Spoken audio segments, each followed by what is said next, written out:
Hello everyone and welcome to Sinful Gaming. I hope you're all doing well, I hope you're all staying safe, and most of all, I hope you're all fighting that war against the Grey.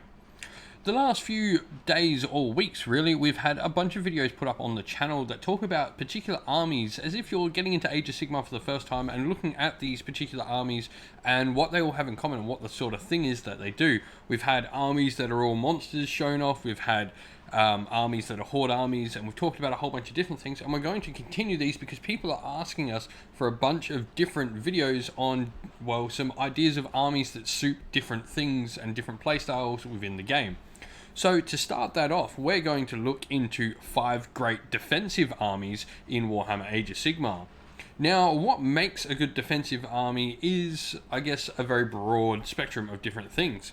It could have just a sheer amount of bodies on the table that are hard to remove. It could also have some regeneration mechanics or even some summoning, and all these things combined can be different ways to make a defensive army good. But the primary thing I'm going to work on looking at a defensive army is not necessarily an army that, I guess, has lots of bodies just for body's sake and they all die. I want this army to have models that are actually hard to remove, and so that is the main criteria we're going to use in this video. We're going to use armies in this video that have models that just have either really good saves, lots of mortal wound protection saves, or even some resummoning or refilling of your troops, so bringing troops back from the dead to add back to units that are still alive, or sometimes even just bringing new units on when others die. So this is going to be 5 great defensive armies. You've heard how we're going to look at this, so let's get cracking into it. Number 1, we have the Stormcast Eternals. Now, Stormcast Eternals have had some issues with their army for quite a long time. However, with the addition of Broken Realms Morathi and the Storm Keep rules within them, I think Stormcast Eternals are a fantastic defensive army. There's a bunch of benefits that go onto the Liberators, which already are decently good defensive units for a battle line option with a 4-up save, re-rolling 1s thanks to their shields, but when they don't move in this new Stormkeep army, they also get +1 to their save as well. This can be combined with a bunch of other ways to get +1 save across Stormcast Eternals to potentially give Liberators a very easy access to a 2+ re-rolling 1s armor save.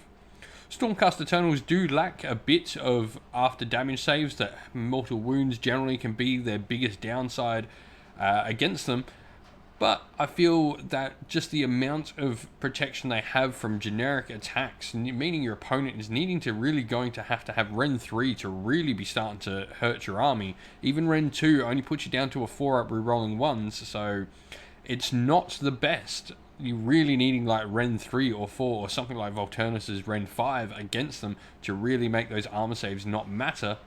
I feel Stormcast Eternals are a great defensive army, and as they should be. They are heroic heroes defending the mortal realms, and I love the fact that you can just place lines of Liberators and have your opponents crash against them and you hold against everything.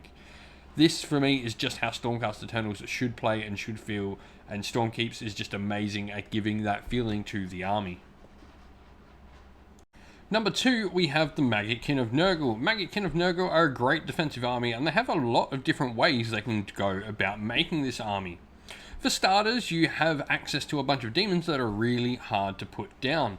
Things like the Great Unclean One have some really cool builds that make them virtually impossible to kill. Being able to regenerate wounds, they get some after wound saves as well, and a bunch of other things.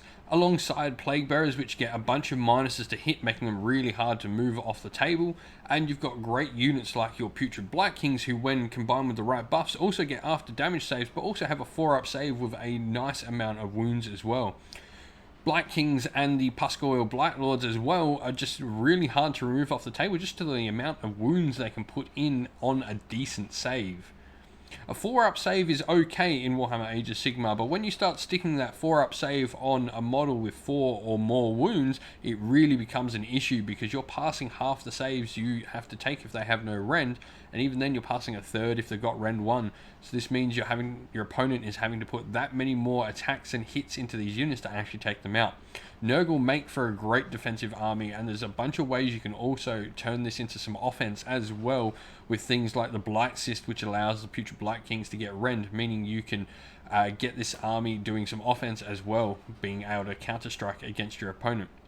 Adding into this, they have some good access to run and charge, which means you can get these models where they need to be, thanks to their feculent normals they get to place around the table. It means this army can not only be defensive, but able to get to where it needs to be on the table and set up those defensive lines properly where they needed. Number 3, we have the Seraphon, and in particular, the coalesced version of Seraphon. Now, for those who don't know, Seraphon are essentially split into 2 different sub-allegiances, and then split again. They have some sub-factions within those sub-allegiances. I know that sounds a little bit complicated, but the book explains it really well, and it really isn't.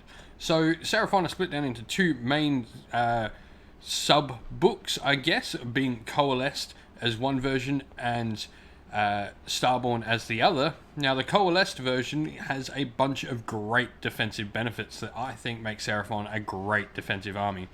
For starters, all damage that Seraphon from coalesced take is -1. In particular, this is just great on things like Saurus Warriors are only 1 wound, or even this can make things like your monsters that much more survivable. Anyone coming in with damage 2 attacks is now only damage 1, and D3 becomes that much less reliable as well, meaning your opponent's needing to roll 5s and 6s to do 2 damage. It makes Seraphon just so tough on the table.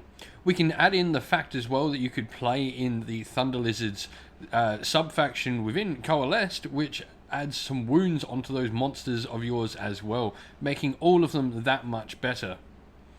This, for me, I've played against them a ton playing against Coalesced Seraphon, and they just don't move and they don't die. They've got a decent save on Saurus Warriors as well, with a base 4 up, which is awesome, and the monsters themselves have pretty decent saves as well, and there's some great ways to get a bunch of different benefits from your Stegodons in saving as well.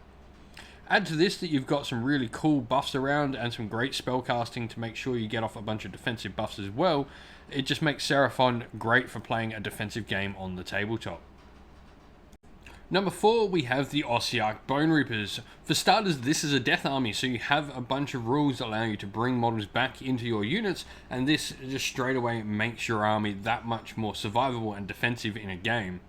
Add to this, though, that you've got a pretty decent save army-wide and some really good saves as well on top of that for particular models like Immortus Guard, and even high wound count on your cavalry that are 3 wounds rather than the normal generic 2 for cavalry. This just makes your Ossiarch Bonereapers really hard to remove off the table. What's great is because you've got such good defensive stats in your saves and all of that, it means that it's harder to actually take full units off the table, meaning if your opponent doesn't, you're able to replenish them quite easily thanks to a bunch of characters nearby. There's also things like the Gothizzar Harvester, who once again just piles on that regeneration ability that the army has inbuilt naturally, and you've got things like Catacross who can give a bunch of buffs to the army as well. Nagash is another fantastic way to add in some buffs as well to get more defensive goodness out of this force as well. And there's even some particular sub-allegiances that really make you want to play on that beta strike sort of army, an army that receives the hit then punches back. There's a bunch of ways you can actually make this army work really well as an army that sits there, takes your opponent's hit, then takes them off the table. And at number 5, we have the Daughters of Khaine. Now, you might be asking how Daughters of Khaine are a defensive army. Well, they've actually got some great ways to bring a whole bunch of defense to them. Yes, Daughters of Khaine are renowned for being one of the most offensively great armies in Warhammer Age of Sigmar, but they do have a bunch of great defensive plays as well. For instance, you could take Calibron, which is one of the sub-factions for Daughters of Khaine, and this puts an army-wide -1 to hit on all of your units. This just makes so much of your army that much more survivable. When you consider things like the smaller Morathi Khaine is now -2 naturally and -3 to hit when she's using Lookout Sir, or things like just your regular troops are -1 to hit, or even your cauldrons while they're near your troops, because they do get Lookout Sir, are -2 to hit. This can make so much of your army that much more survivable. We add this into the fact that you can also play, say, Hagnar, where your devoted of Khaine roll, so your 6 up after damage save, is now turned to a 5 up, wholly within 12 inch of your general. Add this as well, that you can get particular prayers that allow you to re-roll this after damage save, which is incredibly rare in Warhammer Age of Sigmar, meaning you can get Bladed Buckler Daughters of Khaine units like Witch Elves on a 4+ armor save with a 5+ after damage save that can be re-rolled. It's worth noting that this is a reroll, so it ignores the rule of 1 where you can't have more than one save, because you're not having more than one save, you're just re-rolling the same save. There's a bunch of other fantastic, great defensive builds with Daughters of Khaine and things you can do across the army, but they do definitely play the defensive game really, really well. Well, thank you for watching the video. We hope you enjoyed it, and if we left out any great defensive armies, even just builds within factions that you think we should have mentioned, please leave them down in the comments below and talk about them. That way anyone coming and watching the video can also see them and have a look and hopefully get what they're looking for in Warhammer Age of Sigmar. As mentioned though, please don't forget to leave a like and subscribe to the channel, and also while you're on YouTube, please do go check out the featured channel section on my channel, because there's a bunch of other fantastic Warhammer Age of Sigmar content there, from battle reports, tactical analysis, lore videos, painting videos, you name it, it's there. Also, if you'd like to come chat with me more and other members of our fine community, you can do so by following the link to our Discord server in the description of the video below. And lastly, we'd like to give a shout out to everyone who helps support the channel either via Patreon or YouTube members. Thank you to James, AJC, JC, Christian Weir, Philip Ward, Soren, Kenny Lowell, Alder and Shot First, Chaos Spawn and James Crowder. Thank you all so much for your support. And if you'd like to help support the channel like these fine people do, you can do so by following one of the links down in the description of the video as well. That's it for today, folks, though. Once again, stay safe, stay well, and most of all, keep fighting that war against the Grey. Ciao for now.